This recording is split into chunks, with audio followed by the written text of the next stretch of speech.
Shalom everyone, and welcome back to our weekly videos. This Shabbos is a very, very auspicious one for several reasons. It is the Shabbos of Chayei Sarah, in which Abraham goes to bury his wife after her passing. Where does he bury her? He buries her in the city of Hebron. Today, the ancient city of Hebron. To this day, there is a large mosque on the burial site above the cave of Machpelah, which people go to, and they pray there for whatever reasons they need to pray. And it's a famous site. It's a very well-known site. And exactly what happened there? Abraham came to the field, a specific field that he knew about. This was the field. The cave was in the field. And he knew that Adam and Chava, Adam and Eve, were buried in that cave. So it was a very holy cave and a very special place to lay his beloved wife, Sarah, there in that particular cave. So he went to this cave, he went to this land owned by a fellow named Ephron, and he offered to buy the field in which the cave was. And at first, Ephron said, "No, it's not necessary. We're friends, and you're a very special person. You're a very honorable person. It's between me and between you. What is it? And just take it." But Abraham insisted that he purchase it. He wanted it to be purchased. So when it came to the price was an exorbitant price, $400 silver coins. And it was an exorbitant price, but that's what Abraham wanted to pay. He wanted to pay for the land. And we see this was the first time in history that Jewish people came to Eretz Yisrael and purchased land in Israel. It's interesting that when Jews started to come back to Israel after 2,000 years, when they came back in the 1700s, the first real strong immigration of Jews to Eretz Yisrael, to the land of Israel, what did they do? Did they just take it over? Did they conquer it? Did they come with guns and expel the Arab population? Not at all. What they did was they purchased land, and every acre that they settled on was purchased with cold hard cash. I remember as a child the little blue pushkas, the blue tzedakah boxes that were passed out by the JNF, by the Jewish National Fund, were in every home. And people would contribute money towards this, and they would put money in the tzedakah boxes, which were subsequently given to purchase land in Israel. And thousands upon thousands of Jewish homes would have these little blue boxes, and people would contribute towards it.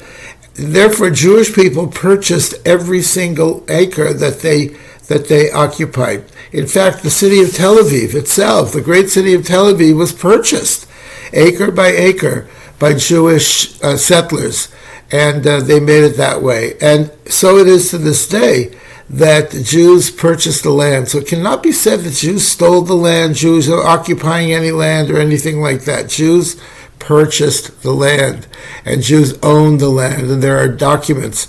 In the city of Hebron, there is a building called Beit Schneerson, which is owned by the family of the Lubavitcher Rebbe, that they purchased this particular building in the city of Hebron many years ago, I believe in the early 1800s. And it's called to this day Beit Schneerson. Today it's an apartment building, but it was owned by, and in fact, interestingly, when Jews came to settle in Hebron after the Six-Day War, they went to the Lubavitcher Rebbe and they asked the Rebbe's permission to occupy the building because it was his building. He owned the building. He had the deed for that building, and he very happily consented and gave them the permission to occupy that building. I went to Hebron myself and I saw that building, and there's a sign there. It says Beit Schneerson. It's owned by the Rebbe's family. So the fact is that Jewish people owned the land of Israel, and they could not be called occupiers. In 1967, when the Arab armies attacked Israel, Israel fought back in a defensive war. It was not an offensive war, it was a defensive war. and they conquered Gaza, and they conquered the Sinai, and they conquered the West Bank. And it was in a war of defense against hostile Arab armies. In history, there is no such thing as a army conquering another army which attacked them, and that they give back the land. It's unheard of. It's not done.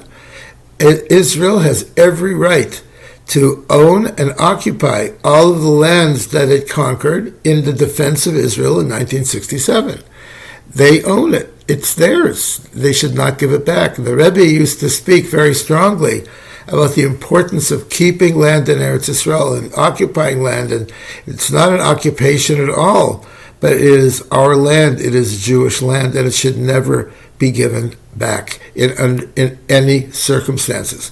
We applaud the work of the IDF in Israel in fighting against the evil terrorists in Gaza, and we give them our blessings for success, and we bless them that it should be done quickly, and that all of the hostages that were taken should be returned safely back to their families, and this should be done quickly in our days. This Shabbos, traditionally, there are thousands upon thousands of young seminary and yeshiva boys yeshiva boys and girls who go and spend Shabbos in Hebron, and in solidarity with the community in Hebron. Hebron, of course, is one of the 4 holy cities of Israel, and there is a Jewish presence there now. And I don't know if they're going to be doing it this year because of the war, but that is generally done every single year. So we give them the blessings that they should be successful, and that the community in Hebron should grow and should be safe. Also, this Shabbos is also a very auspicious time. There are something like 6,000 rabbis, the largest gathering in the world in history of rabbis is taking place in Crown Heights in Brooklyn, New York. The annual Kinus Hashluchim Ha'olami, the worldwide gathering of Chabad rabbis from all over the world, is coming about in New York right now, where rabbis are from communities all over the world will be getting together and having sessions and having solidarity meetings and dinners and getting to know each other and having workshops on their shlichus, on their work that they're doing. We wish them all the very best as well. We understand that the shluchim of Eretz Yisrael are not coming this year because of unity with the land of Israel, and they're supporting their communities in this wartime. And I know it must be hurting them very much that they're not joining their brothers in New York at this time, but we know that they're where they should be during this difficult time. And God willing, next year they should be back in New York for the Kinnis in strength better than ever before. So we wish the Kinnis Hashluchim in New York all of our best wishes and our best regards, and success in every aspect of their shlichus. Shabbos, Friday night candle lighting this week in San Diego is at 4:33.